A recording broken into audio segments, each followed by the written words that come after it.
भोजपुरिया समाज चैनल में आप सबके स्वागत बा। भोजपुरी के तमाम खबर सबसे पहले जाने खातिर भोजपुरिया समाज चैनल के सब्सक्राइब कर दी और घंटी पर जरूर दबा दी।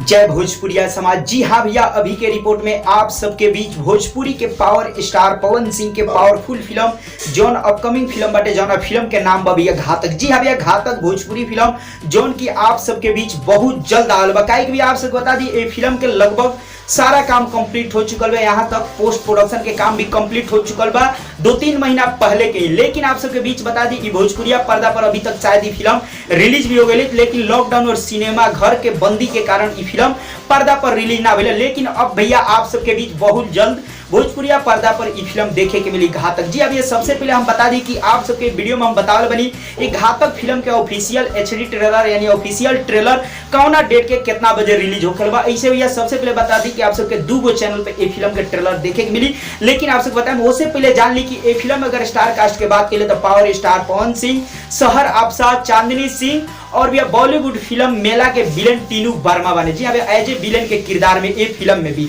और भैया बता दी ये फिल्म के एक्शन और डायरेक्शन खुद टीनू वर्मा के लिए बने, यानी डायरेक्टर ये फिल्म के टीनू वर्मा बने, ये फिल्म के निर्माता बने जौन के अभय सिन्हा जी और ये फिल्म के को प्रोड्यूसर बने निशांत उज्जवल जी। जी अभी आप सबको बता दी फिल्म बहुत ही लाजवाब बा। काहे कि ये फिल्म में आप सबके पवन सिंह के 2 किरदार देखे मिली। पहले का एक नॉर्मल इंसान और दूसरा भी एक आर्मी के किरदार में। जी अभी डबल किरदार के आप सबके मजा मिली ये फिल्म में। और आप सबको बता दी ये फिल्म के कहानी बहुत ही जबरदस्त बात, दिल धड़का दी। जी हाँ भैया आप सबके बता दी ये फिल्म में एक्शन भी काफी लाजवाब बटे, एक सीन बहुत बारीकी से फिल्मावल गई बटे। और आप सबके बता ही देनी कि पोस्ट प्रोडक्शन के भी काम कंप्लीट हो गई। ट्रेलर आप सबके बीच आवे वाला बा। खास बात बता दी भैया ये फिल्म के गाना के बारे में, तो गाना बहुत ही जबरदस्त बटे।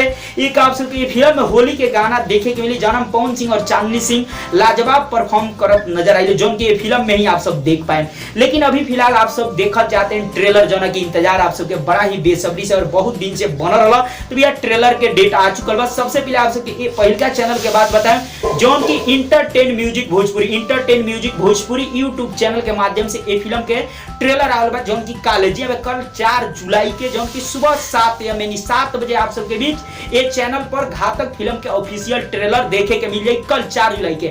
और दूसरा चैनल जाना चैनल के नाम बा एससी फिल्म। जी अब ये एससी फिल्म्स पर भी ये फिल्म घातक के ऑफिशियल ट्रेलर देखे के मिली, जौन की भैया कल 4 जुलाई के है। लेकिन भैया टाइम में थोड़ा सा चेंजिंग बाटे, 7:15 में 7:15 AM में कल सुबह में एससी फिल्म्स पर भी आप सबके फिल्म के ट्रेलर देखे के मिल जाए। जी अब ये दोनों चैनल पर ट्रेलर रिलीज हुई। सबसे पहले 7 बजे रिलीज होकर हुआ जौन की entertain music Bhojpuri YouTube channel पे। तो भैया आप सब बताइए फिल्म के ट्रेलर के कितना इंतजार रहा और कल ट्रेलर आ रहा है, आप सब कितना खुश बनी और कितना ज्यादा धमाल मचाइए फिल्म के ट्रेलर यूट्यूब पर जरूर कमेंट करके बताइए। चलते चलते वीडियो के लाइक करिए और ज्यादा से ज्यादा वीडियो के आप सब शेयर करिए।